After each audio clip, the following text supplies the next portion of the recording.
Oke bro, Assalamualaikum warahmatullahi wabarakatuh. Apa kabar teman-teman semuanya? Sekarang ini saya berada di Stasiun Bandara Internasional Yogyakarta.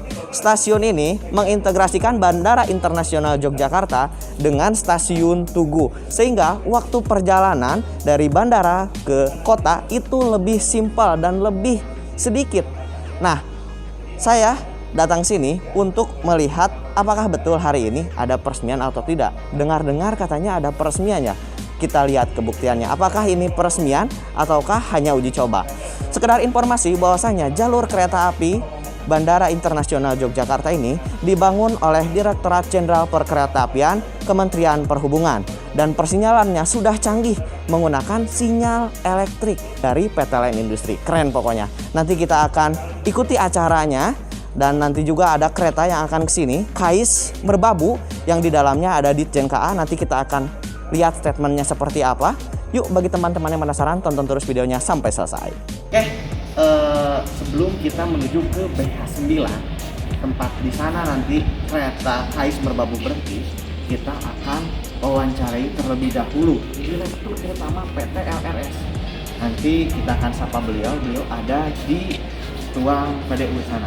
Kita akan ngobrol-ngobrol tentang kesiapan PT Line menyambut pengoperasian kereta Bandara Internasional Yogyakarta. Yuk langsung kita temui beliau.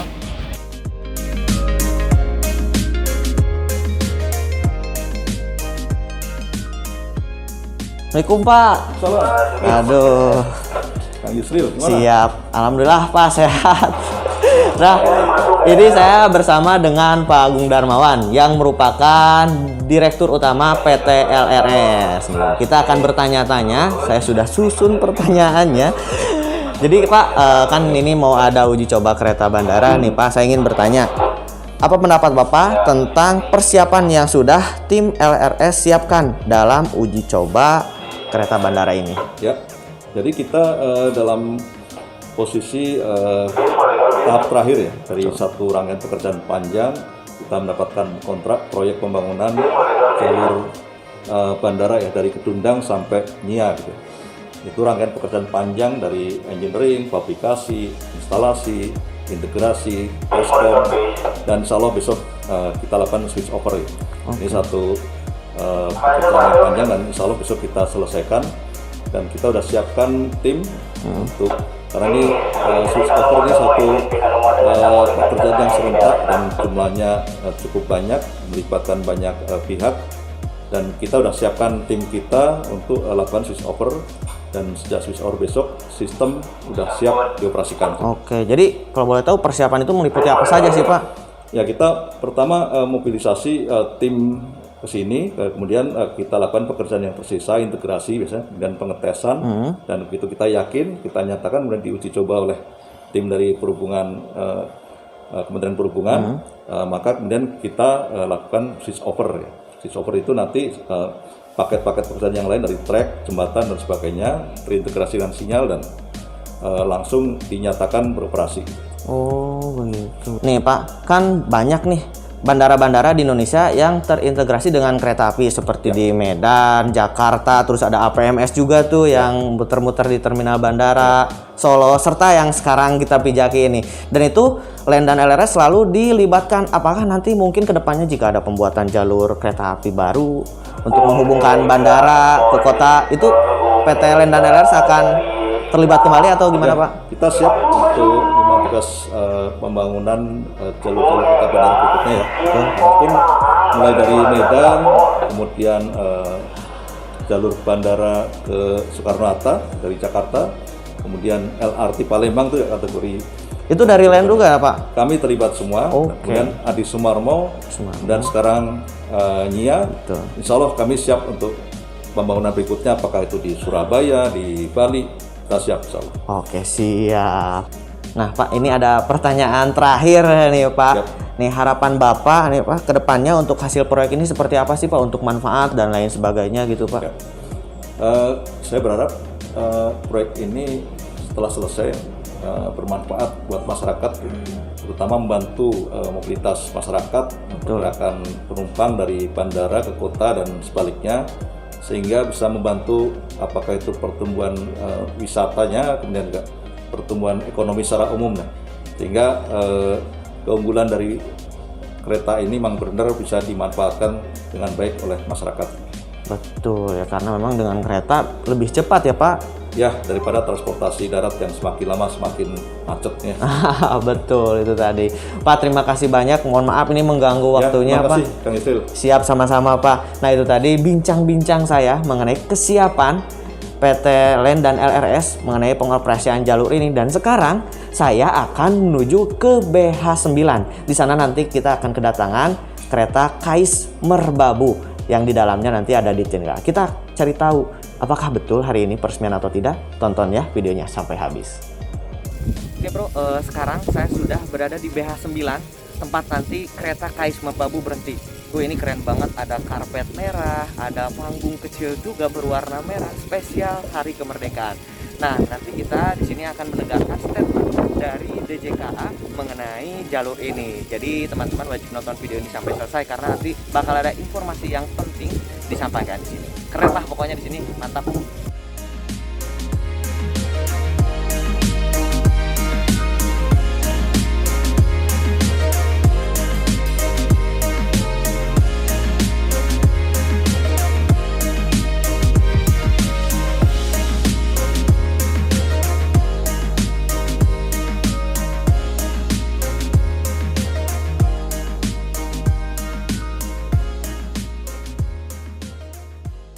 Selamat siang untuk Bapak Dirjen. Perkenalkan saya Andri, perwakilan dari Railfans atau komunitas pecinta kereta. Saya ingin bertanya kepada Bapak Dirjen sebelumnya mengenai pengoperasian kereta Bandara Internasional Yogyakarta. Saya ingin bertanya dua pertanyaan. Pertama, pihak mana saja yang ikut serta dalam melakukan pengoperasian kereta bandara?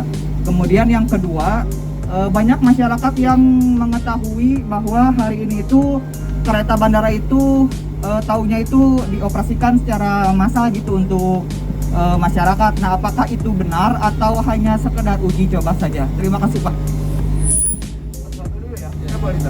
Baik, makasih dari teman-teman dari Relvan. Jadi yang pertama terkait siapa saja yang ikut dalam pembangunan jalur kereta api ini ya. Jadi saya sampaikan di sini ada 3 pihak sebenarnya.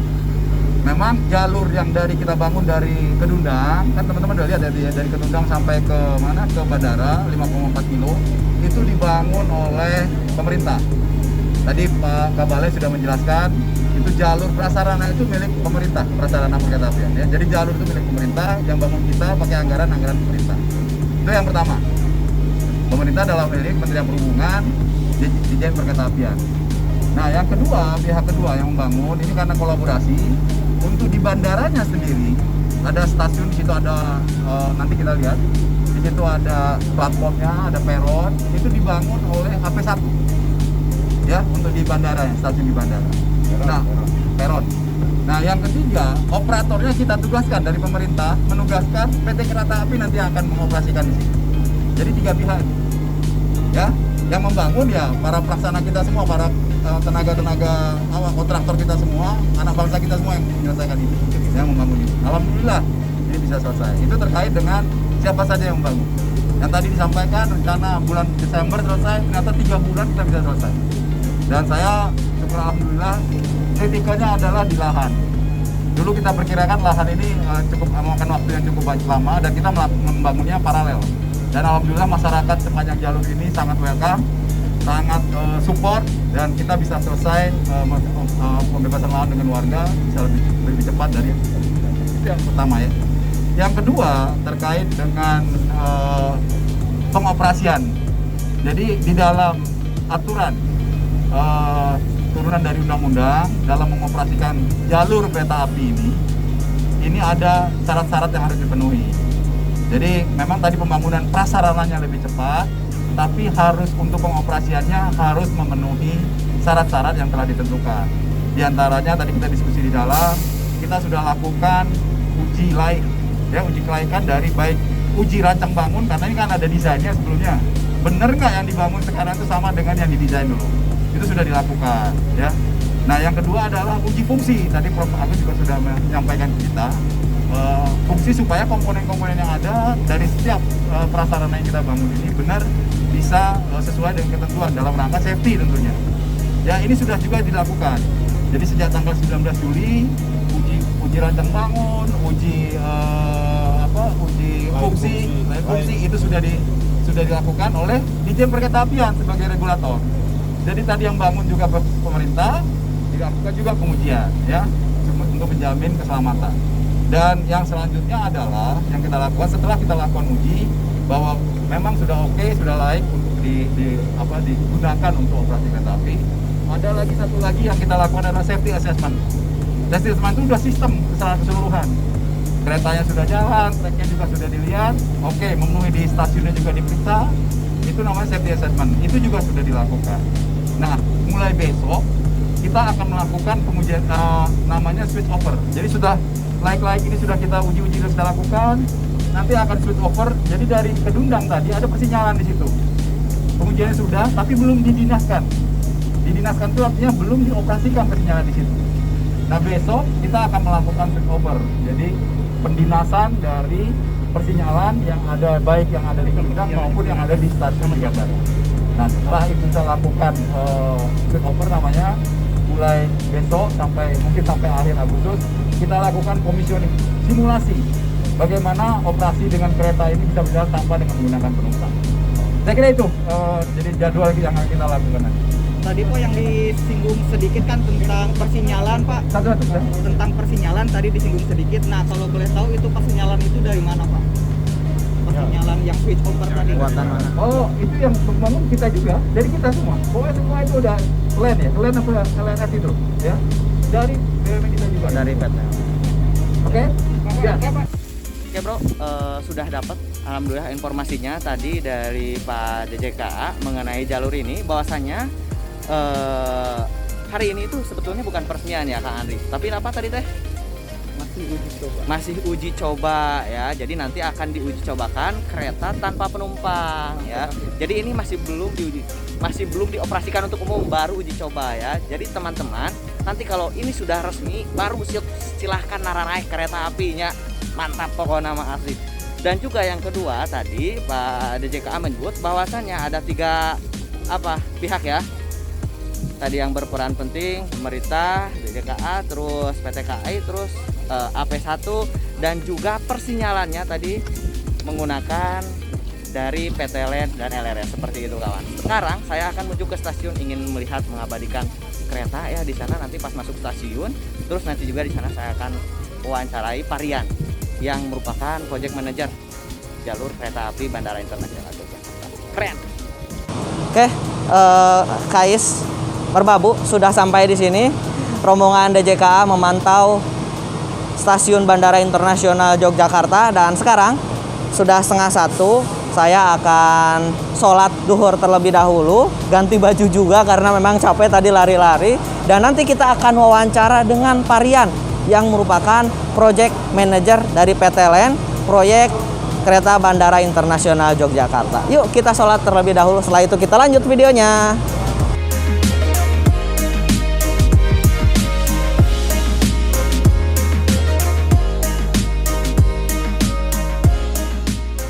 Oke, di sini saya bersama Parian yang merupakan project manager Bandara Internasional Yogyakarta. Sehat Pak?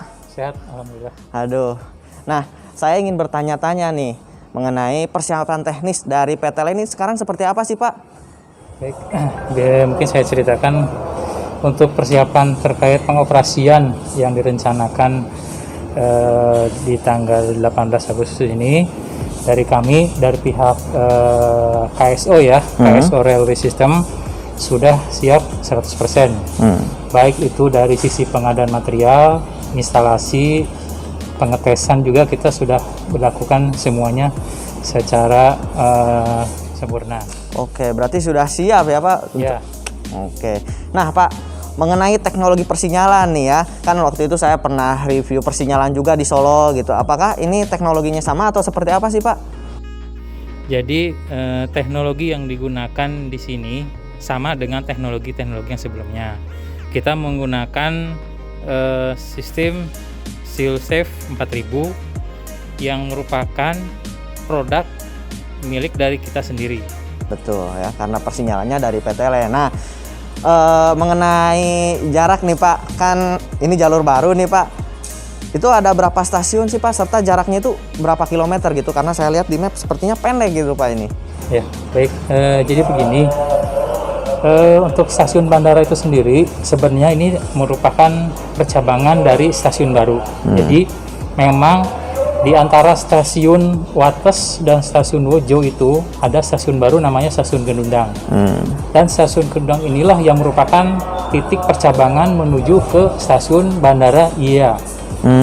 Jadi untuk progres pengerjaannya sendiri sebenarnya dari pihak kami menyelesaikan untuk 2 pekerjaan pembangunan persinyalan di stasiun Kedungdang dan stasiun NJA dengan jarak kurang lebih 5 km dengan menggunakan double track atau 2 sepur. Oke, siap. Nah, itu tadi ya penjelasan mengenai kesiapan PTLN karena kedepannya nanti jalur ini akan beroperasi secara penuh dan ternyata PTLN sudah siap ya Pak mengenai persinyalan. Oke. Terima kasih yang sudah nonton video saya. Kurang lebihnya mohon maaf Pak. Terima kasih banyak Pak. Ya, sama-sama. Mohon maaf mengganggu waktunya nih Pak. Ya, sama-sama. Makasih juga. Aduh, udah diajak jalan-jalan nih. See you next time. Sampai jumpa kembali dalam video hunting kereta api berikutnya. Dan jangan lupa nanti jika jalur kereta api ini sudah beroperasi, teman-teman boleh langsung coba naik kereta api dari Jogja ke Bandara Internasional Yogyakarta. See you next time. Wassalamualaikum warahmatullahi wabarakatuh.